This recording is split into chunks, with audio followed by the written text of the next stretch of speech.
نظام سرمایہ داری نے 19ویں صدی کے وسط تک تمام بر اعظم یورپ کو اپنی لپیٹ میں لے لیا تھا۔ سرمایہ داری اور سائنسی ایجادات ایک دوسرے کے لیے لازم و ملزوم تھیں اور ہیں۔ اس تال میل کا فطری نتیجہ یہ تھا کہ بعض دور رس تبدیلیاں سماجی اور سیاسی ڈھانچے میں کرنا پڑیں، جس نے بتدریج سرمایہ دارانہ جمہوریت کی شکل اختیار کر لی اور سائنسی نظریات نے زور پکڑ لیا۔ سرمایہ دارانہ نظام کے اقتصادی جبر کے تحت یورپ کے چند بڑے سرمایہ دار ملکوں نے اسی عہد یعنی 19ویں صدی کے وسط تک ایشیائی، لاطینی امریکہ اور افریقہ کے ملکوں کو اپنی کالونیوں میں تبدیل کر لیا، جس کے نتیجے میں وہ خیالات اور نظریات جو یورپ میں پیدا ہوئے تھے۔ ایک بات یہ دیکھیے کہ کوئی نظریہ جو ہے جب تک اس کے لیے مادی حالات نہ پیدا ہو جائیں وہ پیدا نہیں ہوتا۔ مادی حالات پیدا ہوتے ہیں تو پھر ایک نظریہ جو ہے اس سے پیدا ہوتا ہے، لیکن جس وقت وہ نظریہ پیدا ہو جاتا ہے تو پھر وہ اس جگہ تک محدود نہیں رہتا جس جگہ وہ پیدا ہوا تھا، وہ ان جگہوں پہ بھی پہنچ جاتا ہے جہاں پر کہ اس کے مادی حالات موجود نہیں ہیں۔ مثلا ہمارے یہاں یہ جمہوریت کا تصور جو ہے، یہ مغلوں کو کہاں معلوم تھا کہ جمہوریت اور وہ بھی کوئی چیز ہے یا پارلیمنٹ یا کوئی چیز ہے، لیکن آہستہ آہستہ ان کے انگریزوں کے آنے کے سے یہ پیدا وہاں پہ یہ نظریہ ہوا۔ سوشلزم کا یا کمیونزم کا نظریہ جو ہے وہ کوئی لکھنؤ میں تو نہیں ہوا تھا یا دہلی میں یا یہاں پہ گجر خان میں تو نہیں ہوا، وہ وہاں پہ ہوا لیکن وہ یہاں پہ آ گیا۔ جب ایک نظریہ پیدا ہو جاتا ہے جو معاشی طور پہ اثر انداز ہونے والا ہو تو وہ اس جگہ تک محدود نہیں رہتا بلکہ وہ دوسری جگہوں پہ بھی سفر کرنا شروع کر دیتا ہے۔ اس لیے یہ ہوا کہ سرمایہ دارانہ نظام کے اقتصادی جبر کے تحت یورپ کے چند بڑے سرمایہ دار ملکوں نے اسی عہد یعنی 19ویں صدی کے وسط تک ایشیا، لاطینی امریکہ اور افریقہ کے ملکوں کو اپنی کالونیوں میں تبدیل کر لیا، جس کے نتیجے میں وہ خیالات اور نظریات جو یورپ میں پیدا ہوئے تھے ان کالونیوں میں در آنے لگے۔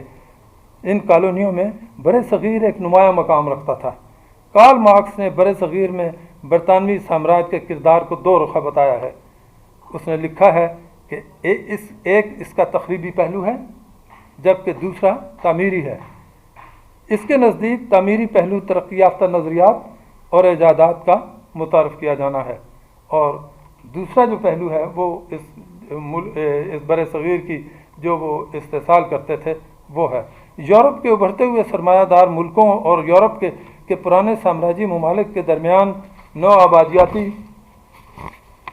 آبادیات کے حصول کے لیے 10ویں صدی میں ایک ہولناک جنگ ہوئی 20ویں صدی میں ایک ہولناک جنگ ہوئی جو پہلی عالمی جنگ کے نام سے مشہور ہے۔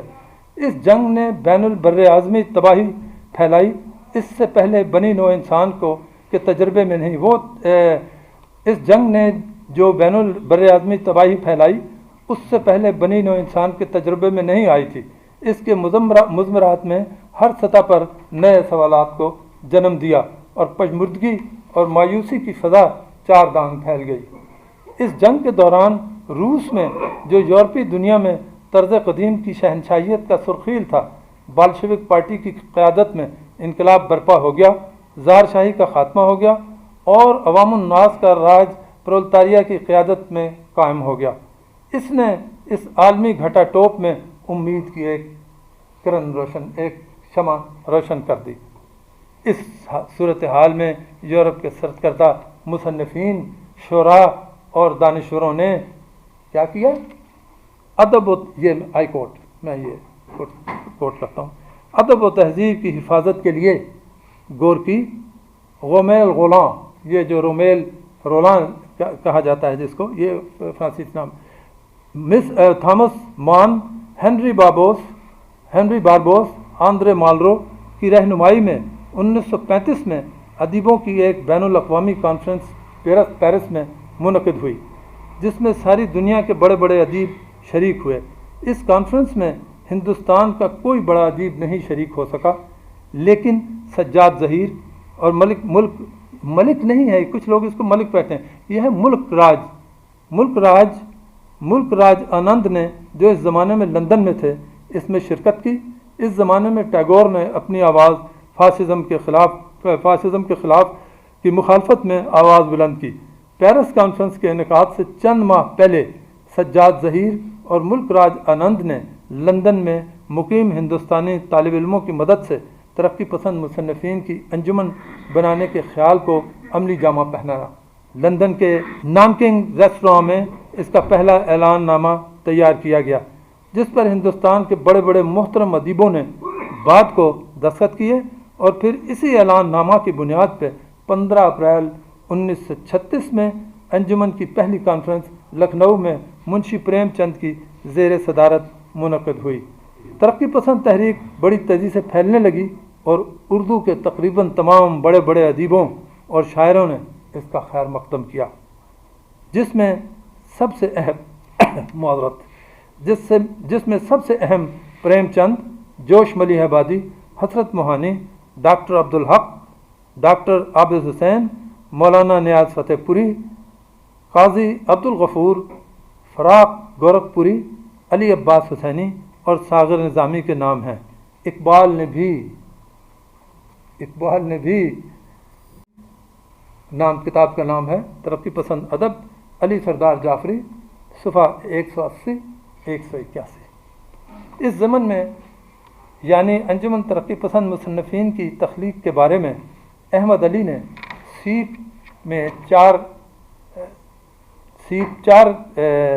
کچھ اس طرح کیا ہے۔ انہوں نے جو ہیں یہ احمد علی صاحب، انہوں نے اختلاف کیا ہے اس تنظیم پہ، اس کی تخلیق پہ۔ محمود الظفر نے وہ لکھ رہے ہیں محمود الظفر نے میرے اور رشید جہاں کے مشورے سے 1933 میں انجمن ترقی پسند مصنفین کے قیام کا اعلان کیا، اور چونکہ سجاد ظہیر اس وقت لندن میں تھے، ان کی رضامندی کا ذمہ لیا، جو بعد میں انہوں نے خود بھی بذریعہ خط بھیج دیا۔ اسی طرح انجمن ترقی پسند مصنفین کے قیام کے متعلق ایک ابہام پیدا ہو جاتا ہے۔ ترقی پسند مصنفین کے وجود میں آنے کے بعد اس کی پہلی کانفرنس میں اس کا منشور پیش کیا گیا، جو منظور کر لیا گیا۔ وہ کیا ہے؟ اس وقت ہندوستانی سماج میں انقلابی تبدیلیاں رونما ہو رہی ہیں، اور جاں بلب رجت پرستی، جس کی موت یقینی ہے اور لازمی ہے، اپنی زندگی کی مدت بڑھانے کے لیے ہاتھ پاؤں مار رہی ہے۔ ادب جدید قسم کی حیت پرستی اور گمراہ کن منفی رجحانات کا شکار ہو گیا ہے۔ ہندوستانی ادیبوں کا فرض ہے کہ وہ ہندوستانی زندگی میں رونما ہونے والی تبدیلیوں کا اظہار کریں اور ادب میں سائنسی اقلیت پسندی کو فروغ دیتے ہوئے ترقی پسند تحریک کی حمایت کریں۔ ہماری انجمن کا مقصد ادب اور آرٹ کو، یہ آپ دیکھیے کہ اس نے محدود نہیں کیا ہے صرف اس کے شعر و ادب تک، بلکہ شعر و ادب کے علاوہ آرٹ کو بھی اس نے لیا، اسی لیے میں نے اپنی بات میں آرٹ کو بھی رکھا ہے۔ ہماری انجمن کا مقصد ادب اور آرٹ کو ان رجت پسند طبقوں کے چنگل سے نجات دلانا ہے، جو اپنے ساتھ ادب اور فن کو بھی انحطاط کے گڑھوں میں دھکیل دینا چاہتے ہیں۔ ہم ادب کو عوام کے قریب لانا چاہتے ہیں اور اسے زندگی کی عکاسی اور مستقبل کی تعمیر کا مؤثر ذریعہ بنانا چاہتے ہیں۔ ہم چاہتے ہیں کہ ہندوستان کا نیا ادب ہماری زندگی کے بنیادی مسائل کو اپنا موضوع بنائے۔ یہ بھوک، افلاس، سماجی پستی، غلامی کے مسائل ہیں۔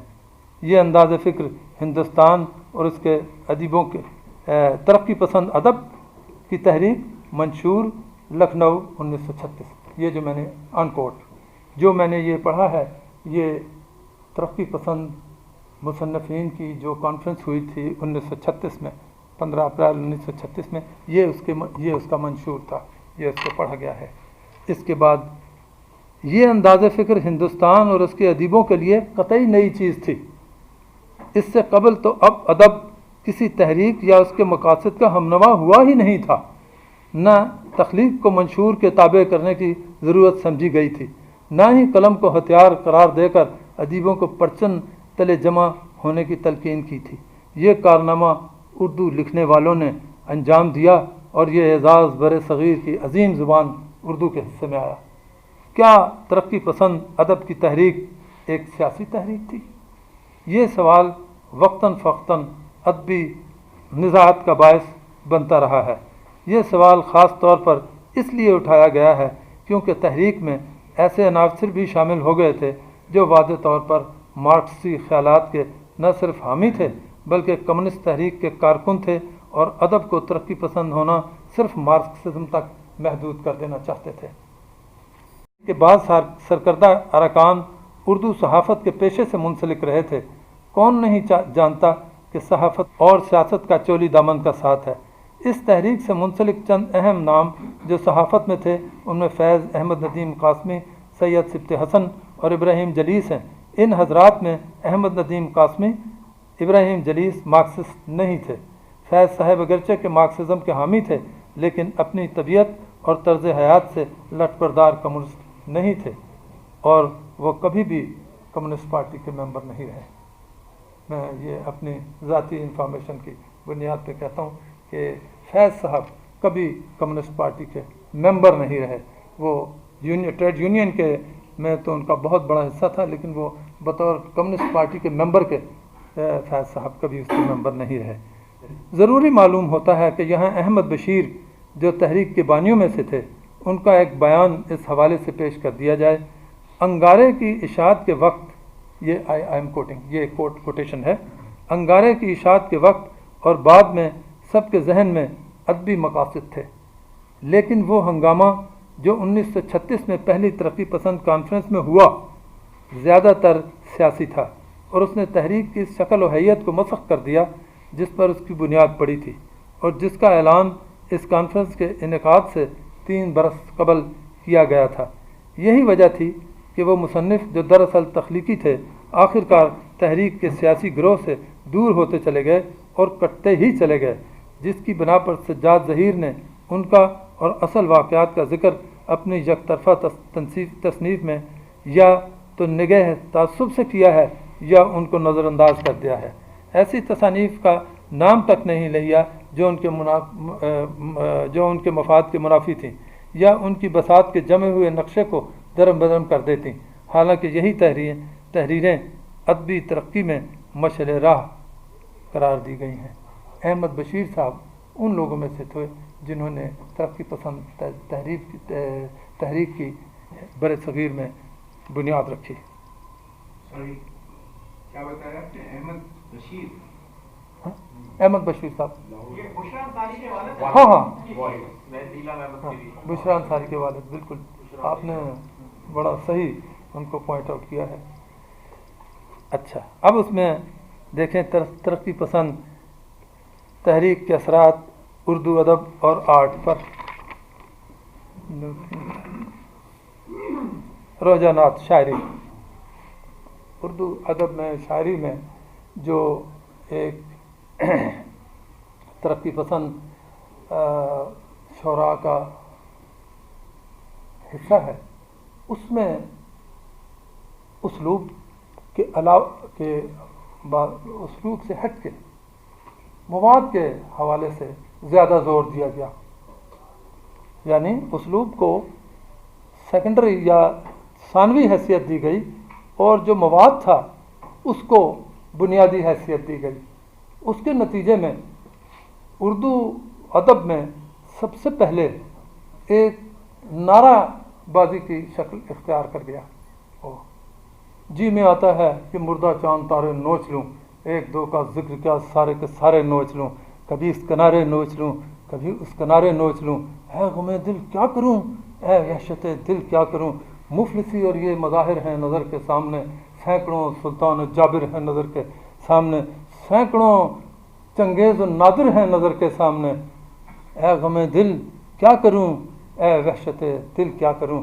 یہ مجاز ان کی نظم ہے مشہور آوارہ۔